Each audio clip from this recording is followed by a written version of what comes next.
Before we dive in, tell me where you're listening from and what pulled you into this story.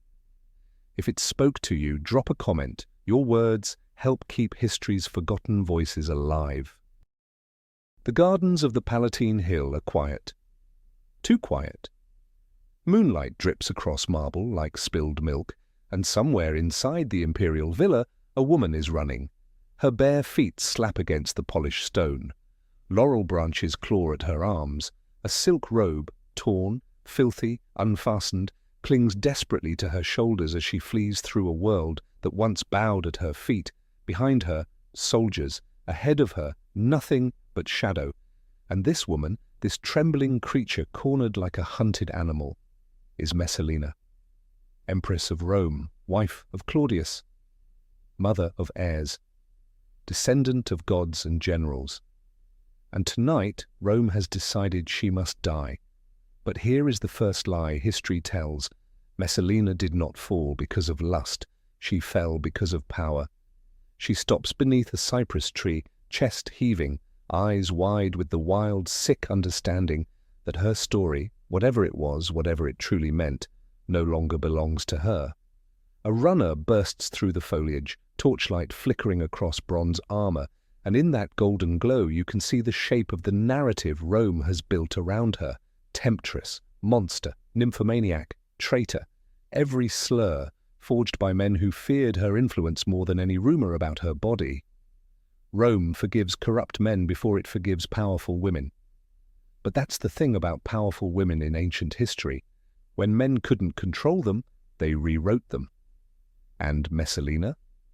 She became the cautionary tale Rome needed. Yet the truth, the real truth, begins long before this night. Before the gardens, before the soldiers, before the scandals whispered by historians who confused slander with scripture. Her story starts not with a fall, but with a birth. Messalina, Rome's most dangerous pleasure. Whore, saint, or weapon. Rome liked to pretend it was a civilization, marble temples, clean togas, speeches about virtue. Messalina knew better. Rome was a machine. A machine built on blood, ambition, and paranoia, and she was born straight into the gears. Her bloodline was a political weapon in itself. She was a Claudia, a name that rippled through the capital like a thundercloud. Her ancestors were kings, consuls, generals, and scandals wrapped in silk. She inherited not just wealth or status, but danger. From birth, Messalina was marked as valuable, and in Rome, valuable meant vulnerable. She grew up in villas where the marble floors were cold, the politics colder. She learned to walk like a lady, speak like a patrician, and smile like she wasn't watching senators calculate her future like a business negotiation. By the time she was 12, she understood more about alliances, betrayal, inheritance, and fear than most Roman men learned in a lifetime. Her childhood wasn't soft. It was strategic. Every gesture monitored, every friendship assessed, every emotion weaponized. Messalina didn't become an empress. She was shaped into one. When men wanted her gone, they rewrote her as a warning. She learned what every woman in a powerful family eventually learns. You are loved only as long as you are useful. And Messalina would become very useful indeed, to Rome, to Claudius, and to the men who would one day destroy her. But not yet. Before the scandals, before the slander, before the execution ordered by her own husband, Messalina was simply a young woman born into a world where neutrality was impossible. To survive, she would have to play the game. To win, she would have to master it. And Rome had no idea just how good she would become. The making of an empress men could not control.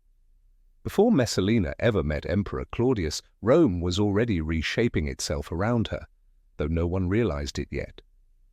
She entered adulthood the way a storm enters a coastline, quietly at first, then with a force that rearranges everything in its path. She was beautiful, yes.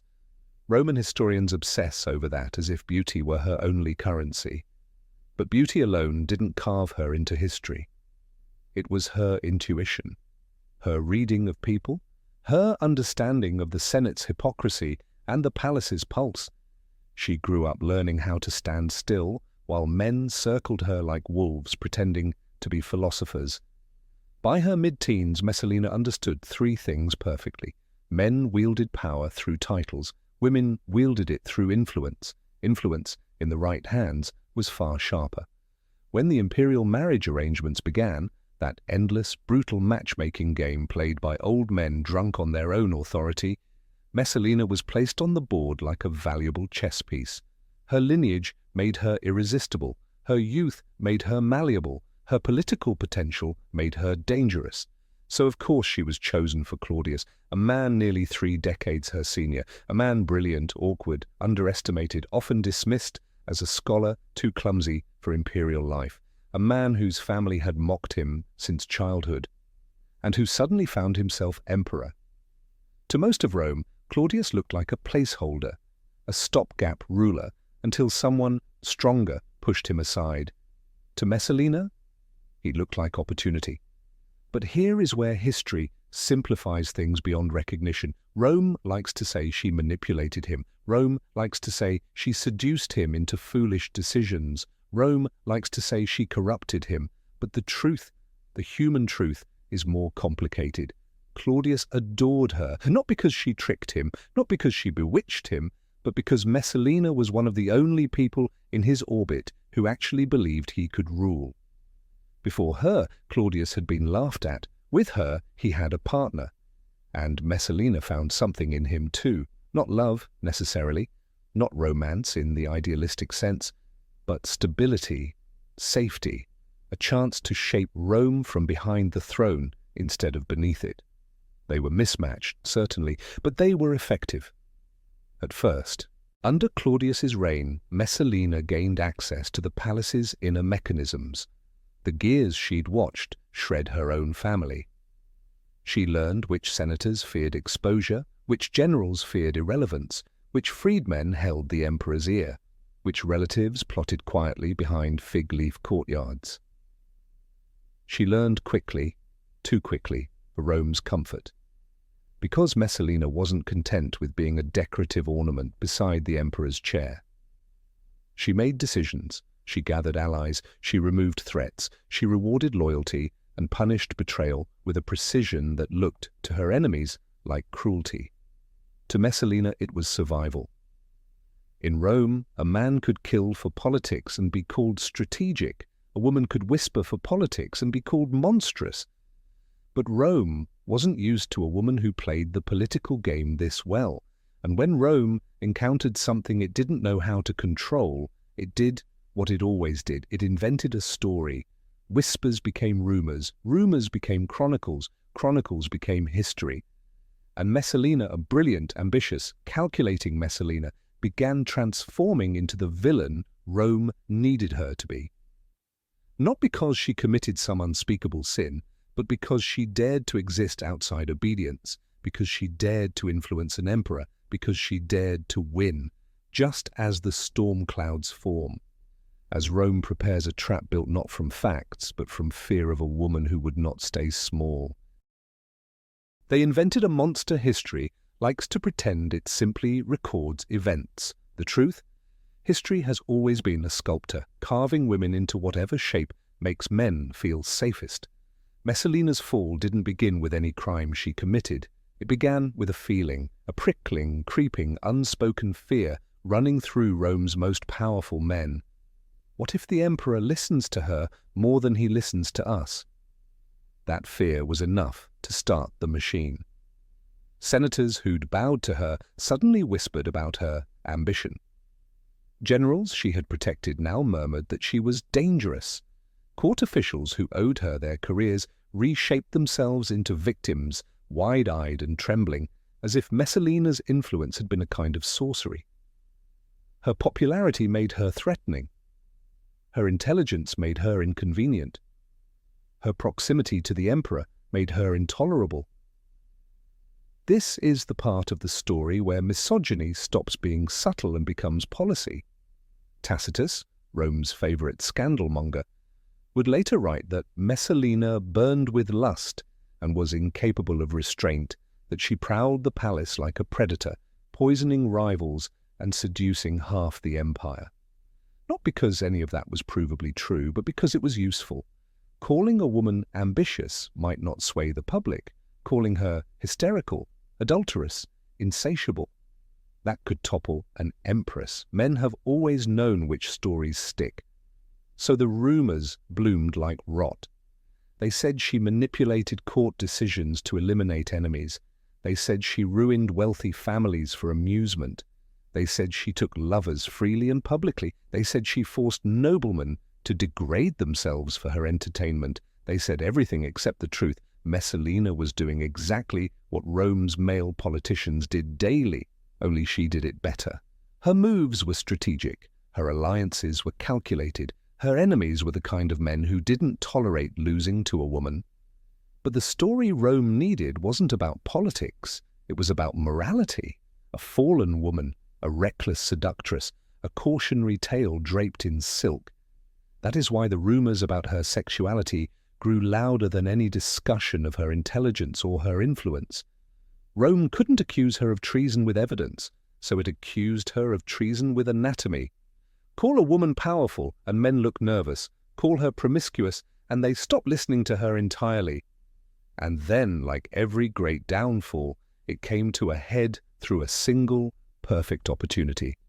A man named Gaius Silius, handsome, charismatic, ambitious, the kind of nobleman whose name opened doors before he even knocked.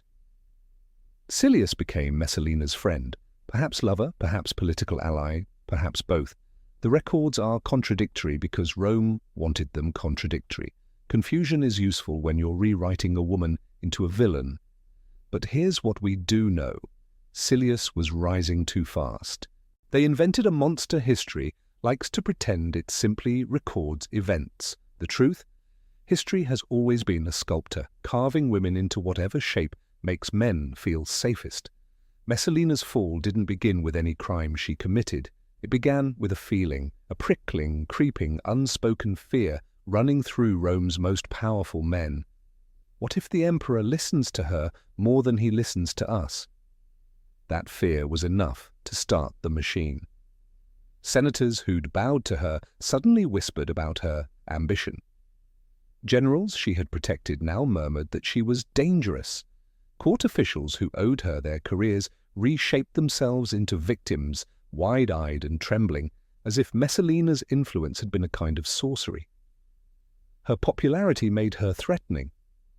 Her intelligence made her inconvenient. Her proximity to the emperor made her intolerable. This is the part of the story where misogyny stops being subtle and becomes policy. Tacitus, Rome's favorite scandalmonger, would later write that Messalina burned with lust and was incapable of restraint, that she prowled the palace like a predator, poisoning rivals and seducing half the empire. Not because any of that was provably true, but because it was useful. Calling a woman ambitious might not sway the public. Calling her hysterical, adulterous, insatiable, that could topple an empress. Men have always known which stories stick. So the rumors bloomed like rot. They said she manipulated court decisions to eliminate enemies. They said she ruined wealthy families for amusement. They said she took lovers freely and publicly. They said she forced noblemen to degrade themselves for her entertainment. They said everything except the truth. Messalina was doing exactly what Rome's male politicians did daily, only she did it better. Her moves were strategic. Her alliances were calculated. Her enemies were the kind of men who didn't tolerate losing to a woman. But the story Rome needed wasn't about politics. It was about morality. A fallen woman, a reckless seductress, a cautionary tale draped in silk. That is why the rumors about her sexuality grew louder than any discussion of her intelligence or her influence. Rome couldn't accuse her of treason with evidence, so it accused her of treason with anatomy. Call a woman powerful and men look nervous. Call her promiscuous and they stop listening to her entirely. And then, like every great downfall, it came to a head through a single, perfect opportunity. A man named Gaius Silius, handsome, charismatic, ambitious, the kind of nobleman whose name opened doors before he even knocked. Silius became Messalina's friend, perhaps lover, perhaps political ally, perhaps both.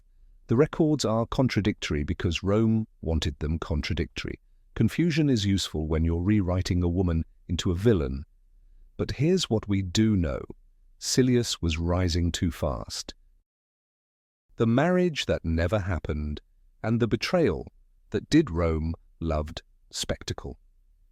And when it decided to destroy a woman, it chose the most theatrical path possible. Messalina's enemies didn't just whisper accusations, they staged a performance. Here's how the story is usually told. Messalina, Empress of Rome, married her alleged lover Gaius Silius in a public ceremony while Claudius was still emperor, a crime so outrageous it sounds invented. And that's because it probably was, but the accusation was too delicious, too sensational, too perfectly engineered for anyone to question. Rome didn't want logic. Rome wanted blood. So the story spread like a spark in dry grass. Messalina married Silius. Messalina plans to overthrow Claudius. Messalina wants to be empress in her own right. People gasped. Senators fainted. Slaves repeated it in markets. It didn't matter if it was true. It mattered that it was believable. And why was it believable? Because men had spent years painting her as uncontrollable, immoral, insatiable. Once you brand a woman as wild, any accusation against her feels plausible. That was the brilliance of the slander. Build the myth first. The fall becomes effortless. Meanwhile, Messalina was nowhere near staging a coup. She was managing estates, handling palace politics, doing the unglamorous work of keeping Rome functional while Claudius was away. But Narcissus, Claudius's most powerful advisor, saw his moment. Claudius adored his wife, loved her with a softness Rome mocked, protected her, trusted her, forgave her. So Narcissus needed shock. He needed impact. He needed an accusation so offensive that even love couldn't survive it. "Your wife has married another man," he told the emperor. Claudius froze. The emperor of Rome, conqueror of Britain, descendant of gods, slipped instantly into the posture of a wounded husband. Married? He blinked, confused, hurt, childlike. Narcissus nodded, painting images more vivid than any truth. Silius wearing the emperor's rings. Messalina dressed in bridal silk. A marriage bed prepared in the imperial gardens. None of it verifiable, all of it unforgettable. Claudius trembled, his hands shook, his breath went shallow. He asked one question, a question historians rarely quote, though it reveals everything. Am I still emperor? Imagine the man who rules the known world asking that. Imagine the fear that must have been carved into him. And imagine the political predators circling, smelling vulnerability like wolves smell blood. While Rome whispered, Messalina panicked. She ran barefoot through the palace gardens. She clutched her children. She begged the guards to let her speak to her husband. She tried to reach him before his advisors sealed her fate. This wasn't the behavior of a woman staging a coup. It was the behavior of a woman blindsided by an accusation she couldn't escape. Silius did not run. In fact, he offered to stand trial, believing reason would win. That was his mistake. Rome wasn't interested in reason. Rome needed a sacrifice.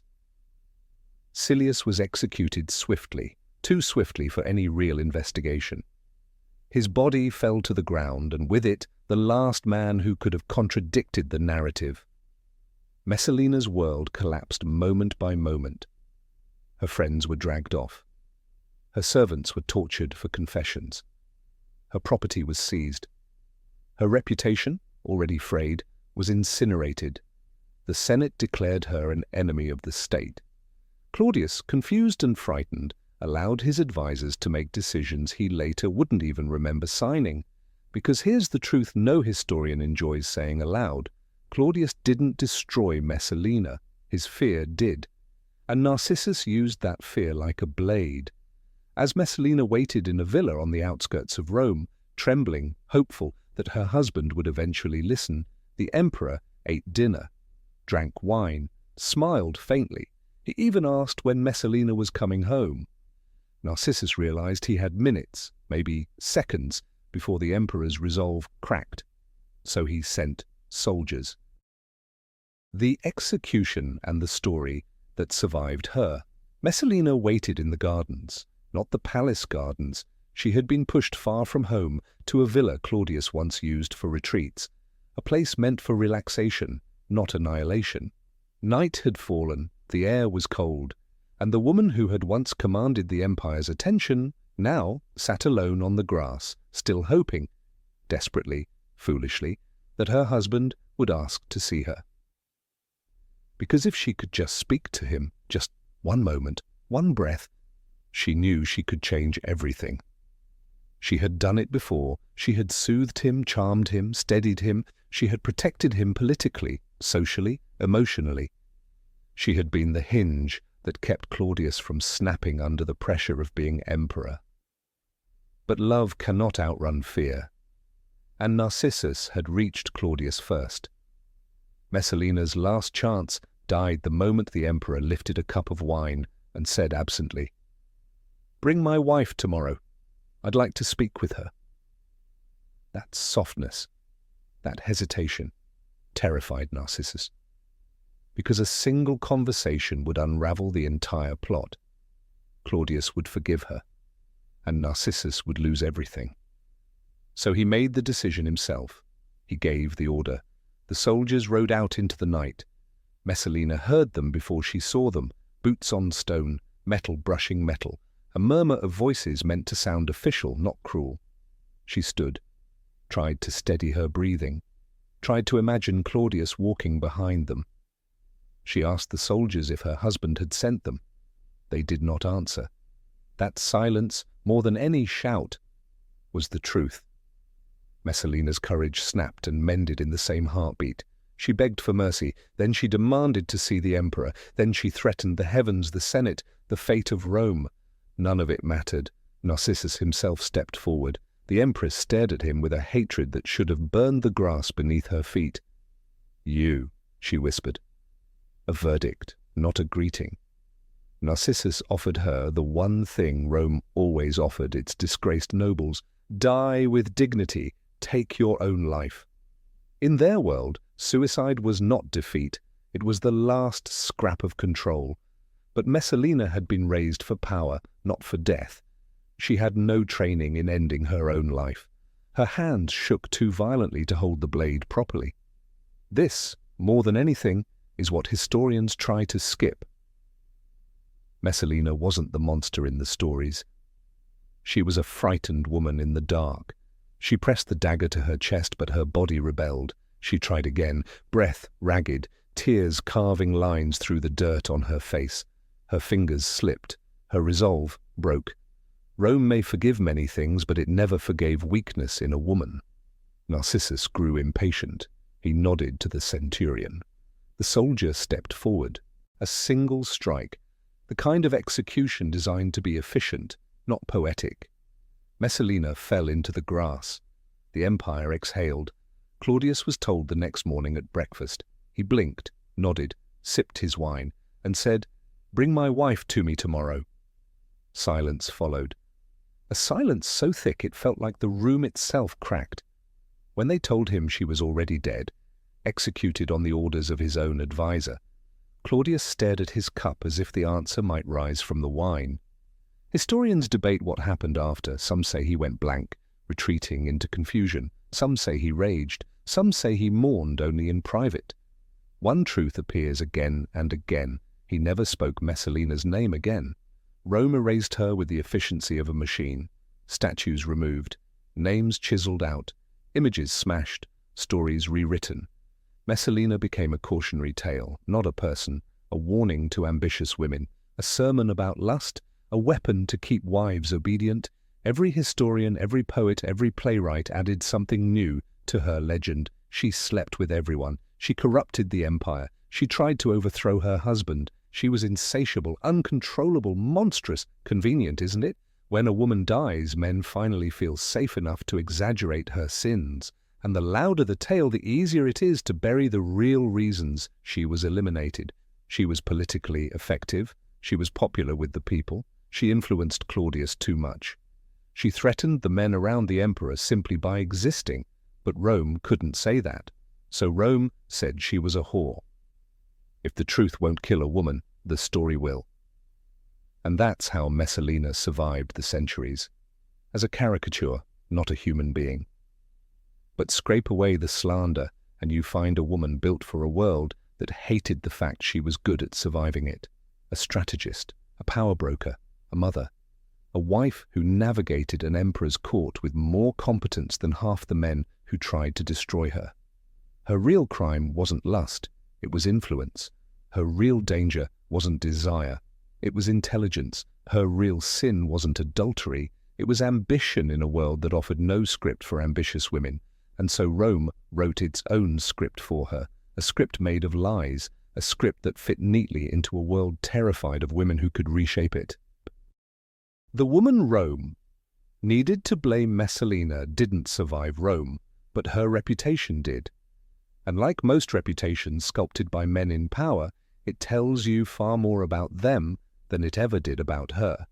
Because once the dust settled, once the body was buried, and the villa returned to its quiet, Rome had a different war to fight, the war for the story. And Rome won that war with the easiest weapon in its arsenal, character assassination. Messalina became the empire's favorite morality tale. Too seductive, too impulsive, too hungry, too sexual, too ambitious, the perfect villain for a society that had no idea what to do with a politically capable woman except punish her for it. The writers of antiquity, Suetonius, Tacitus, Juvenal, were not historians the way we think of them today. They were dramatists with agendas. They shaped stories like stage plays. They exaggerated, they embellished, they lied, and Messalina became their most compelling character. But look at the pattern. When a man in power is ruthless, Rome calls him brilliant. When Messalina was ruthless, Rome called her depraved. When a man maneuvered politically, he was cunning. When Messalina maneuvered, she was manipulative. When a man took multiple lovers, Rome applauded his virility. When Messalina did, she became the poster child for wickedness. Power in a man is ambition. Power in a woman is evidence. Her name turned into propaganda, a tool, a warning, a whisper meant to keep other women in line. And it worked, not because she was guilty, but because guilt isn't required when the accusation is entertaining enough. The myth that refuses to die. Centuries later, the world still loves Messalina, not the woman, the myth. Hollywood casts her as a temptress with smudged eyeliner and a dagger behind her back. Novels turn her into a femme fatale. History classrooms mention her with a smirk, not a question. But here's the twist. The more you look at the real political landscape she lived in, the more you compare timelines, laws, court documents, power struggles, the more her so-called crimes look like the inventions of terrified men scrambling to protect their influence. Messalina wasn't dangerous because she loved too fiercely. She was dangerous because she understood Rome better than Rome understood itself. She navigated palace politics with speed and precision. She recognized allies before other courtiers knew they needed them. She acted before her enemies even realized a threat existed. She secured Claudius's position again and again. Historians quietly acknowledge it now. Claudius's reign worked because Messalina did. She played the game better than his advisors, better than his generals, better than most emperors. And that made her a threat Rome couldn't tolerate. Why her story still matters. Messalina is long dead. Her empire is dust. Her enemies are footnotes. But the machinery that destroyed her? Still running. Different empire, different tools, same rules. Society still punishes women for ambition and rewards men for the same. Still sexualizes women it fears. Still rewrites the legacies of powerful women into cautionary tales. Whenever a woman rises too fast, speaks too loudly, controls too efficiently, refuses too boldly. History reaches for the Messalina handbook. Step 1, question her morality. Step 2, attack her sexuality. Step 3, rewrite the story so she never held real power. Step 4, when she pushes back, call her hysterical. Step 5, when she succeeds, call her lucky. Step 6, when she dies, call her evil. The empire changes, but the script doesn't. If a woman is dangerous, it is only because the world taught her that safety was not an option. Messalina is not a parable about lust. She is a parable about power. She is not a warning for women who misbehave. She is a warning for men terrified of women who excel. She is not the example Rome wanted her to be. She is the example Rome feared she already was. The reclaiming. So what do we do with a woman whose reputation was weaponized? We reclaim her. We strip away the smear campaign. We look at the political machine she survived. We examine who benefited from her death. We ask what Rome didn't want us to see, and we find beneath the layers of scandal a strategist, a survivor, a woman carved by danger and sharpened by necessity. Her story remains grotesque only because the men who told it needed it to be. Rewrite that narrative, even a little, and Messalina becomes something else entirely. Not a monster. A masterpiece forged in the dark. And that's where we leave her. On the page, in the archive, in the rumor, in the shadow she carved into history. Maybe she was a villain. Maybe she was a victim. Maybe she was something far more dangerous. A woman who refused the role she was handed. But one thing is certain. The world wasn't ready for her then, and it still isn't now. If you enjoyed falling down this rabbit hole of power, defiance, and the women history tried to bury, make sure you're here for the next chapter, because there are more of them, more rebels, more survivors, more legends disguised as scandals. Until next time, keep questioning the stories you were told, and keep an eye on the women they warned you about.